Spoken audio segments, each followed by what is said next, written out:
Alléluia, Alléluia, Alléluia, Alléluia, Alléluia, Alléluia. Mes brebis écoutent ma voix, dit le Seigneur. Moi je les connais et elles me suivent. Alléluia, Alléluia, Alléluia.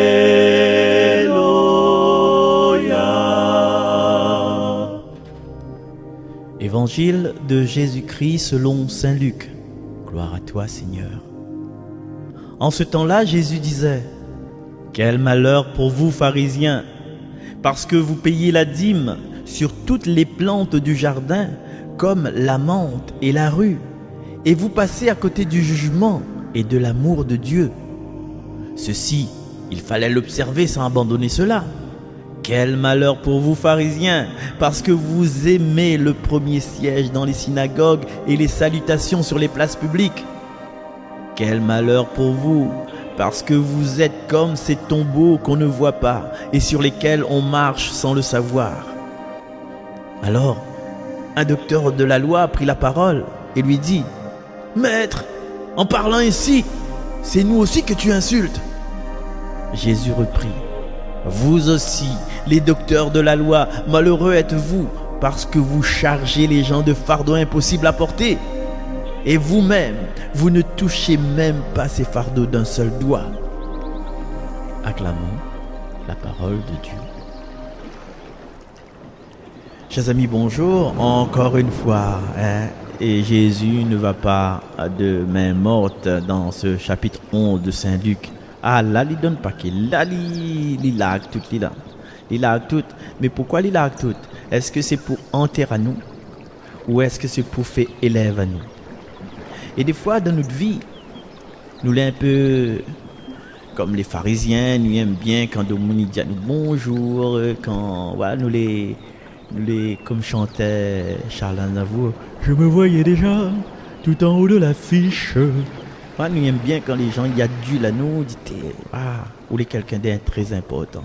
Mais important pourquoi? Important pour qui? Parce que ou la réussite de vie, parce qu'on est un gros loto, parce que voilà. Parce que tout ça, mais où ça il est la sincérité de notre vie? Où ça il est notre mission de vie? Et c'est ça en fin de compte que Jésus dénonce là. C'est que nous passons à côté de l'essentiel. Et heureusement, chers amis, heureusement, peut-être m'a dit une bêtise là, heureusement qu'il a eu un peu de confinement dans notre vie. Parce que le peu de confinement dans notre vie là, la rapproche à nous de ce qui est essentiel. Il y a toujours quelque chose de bon à en tirer.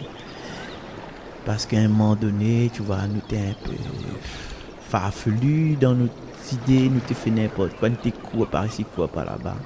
Et le confinement l'a fait rester à nous un petit peu notre maison, l'a fait prendre à nous conscience que, qui ça, sur qui me peut compter?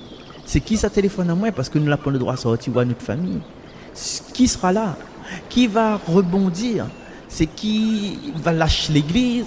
C'est qui va lâcher la messe? C'est qui va abandonner les Écritures?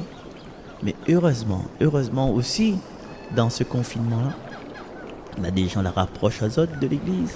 Parce que les autres cas, ils regardent la messe 2.0.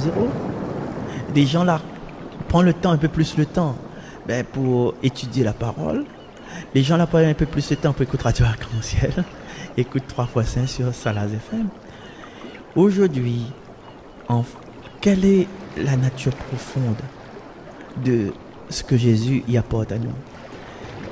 Eh bien, Jésus, il veut faire dire à nous comme ça, regarde-nous, regarde notre cœur, regarde-nous dans un miroir. Regarde-nous vraiment. À nous, avec nous, notre reflet. C'est ça qui compte. Est-ce que nous vaut la peine vraiment d'être adulés, d'être admirés par les autres? Est-ce qu'au fond de nous-mêmes, nous n'avons point une tache noire que nous sommes capables d'enlever? Nous n'avons point un regret, nous n'avons point un pardon à donner, que nous sommes capables d'enlever, mais que nous mettons ça de côté, nous n'osons plus. Est-ce que nous n'avons point une maladie spirituelle que nous sommes capables d'éradiquer? Mais ce monde, nous vivons avec en faisant comme si rien n'était. Et aujourd'hui, chers amis, nous invite à nous à demander encore au Seigneur la force pour être quelqu'un d'entre guillemets de bien. Parce que demain, nous ne connaît pas. Demain, peut-être nous sera appelé à paraître devant lui, comme il dit la chanson de façon élégante. Mais quelle figure nous va faire devant lui? Parce que la question qu'il va poser à nous, est-ce que tu as aimé? Oui, mal aimé, mal aimé. Est-ce que tu as aimé tes enfants? Est-ce que tu as aimé ton prochain?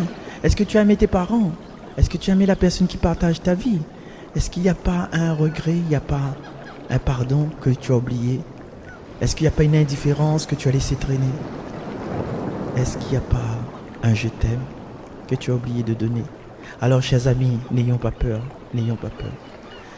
Confions-nous dans les mains du Seigneur et c'est lui-même, si nous prions à l'effort même, c'est lui-même va ramener à nous sur un chemin plus pur, un chemin plus propre, un chemin où ça nous sera fier de notre vie, nous sera fier d'avoir accompli notre mission de vie. C'est tout ce que me propose, c'est tout ce que me souhaite pour chacun d'entre nous. Allez, à demain.